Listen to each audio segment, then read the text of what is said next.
எந்த கிரகத்துக்கு எந்த கோயிலுக்கு போகணும்னு கான்செப்ட் இருக்குங்க, எந்த பிரச்சனைக்கு எங்கே போகணும்னு கான்செப்ட் இருக்குங்க. தமிழ்நாட்டில் 2 இடத்துல தாங்க இருக்குது. ஒன்று பெட்டவாய் தலைன்னு ஒரு ஊர் இருக்குல்லங்க திருச்சி பக்கத்தில், அங்கே மத்தியஸ்தநாதர் கோயில் இருக்குது. இன்னொன்று இங்கே இருக்குங்க ஐயா.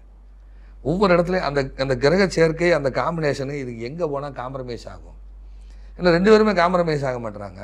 அப்போ மத்தியஸ்தம் பண்ணுறதுக்கு ஒரு ஆள் சரியான அமையலை. அப்போ அவங்க மத்தியஸ்தநாதரை வேண்டும் பொழுது பிரச்சனை சால்வ். அவ்வளோதாங்க. காசோலை ஒவ்வொன்றுக்கு இருக்குங்க.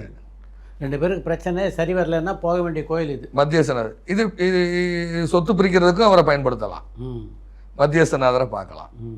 நிறைய அதிசயங்கள் நம்ம தமிழகத்தில் இருக்குங்கய்யா, இந்தியாவில் இருக்குங்கய்யா.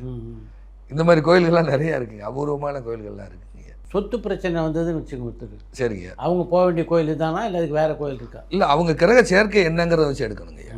அவங்க ஜாதகத்தில் என்ன மாதிரி பிளானட் சேர்க்கை இருக்குது, எந்த நபர் பேசினா காம்ப்ரமைஸ் ஆகும், எந்த பேர் கொண்ட நபரை கூட்டு போனால் கலகமாகும், எந்த பேர் கொண்ட நபரை கூட்டு போனால் சக்ஸஸ் ஆகும் அப்படின்னு ஒரு லாஜிக் இருக்குங்கய்யா. அந்த பிளானட்டே மனித வடிவில் வருகிறது. பேர் நமக்கு நம்ம வைக்கலங்கய்யா. கூட்டு போகிறதுக்கு முன்னாடி அவர் ஜாதகத்தை பார்க்கணும்.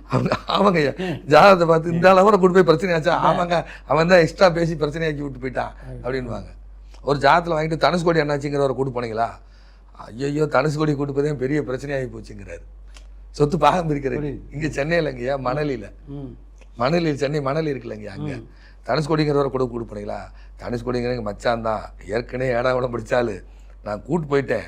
அவர் வந்து அவங்ககிட்ட சண்டை காம்ப்ரமைஸ் பண்ணுவோன்னா எதிர் திருப்ப சண்டையில் விட்டார். அவங்களெல்லாம் கூட்டு போகக்கூடாது. ஆறுமுகசாமின்னு யாராவது இருப்பாங்க, ஆறுமுகசாமின்னு இருக்காங்களா, இல்லை ஆறுமுகம்னு யாராவது இருக்காங்களா, ஆமாம் ஆறுமுகனாச்சின்னு ஒருத்தர் இருக்கார், அவரை கூட்டு போங்க. அவருக்கு ஏதாவது 6 விரல் இருக்கான்னு, ஆமாம் 6 விரல் இருக்குது அவருக்கு, சரி அவர் கூட்டு போங்கன்னு.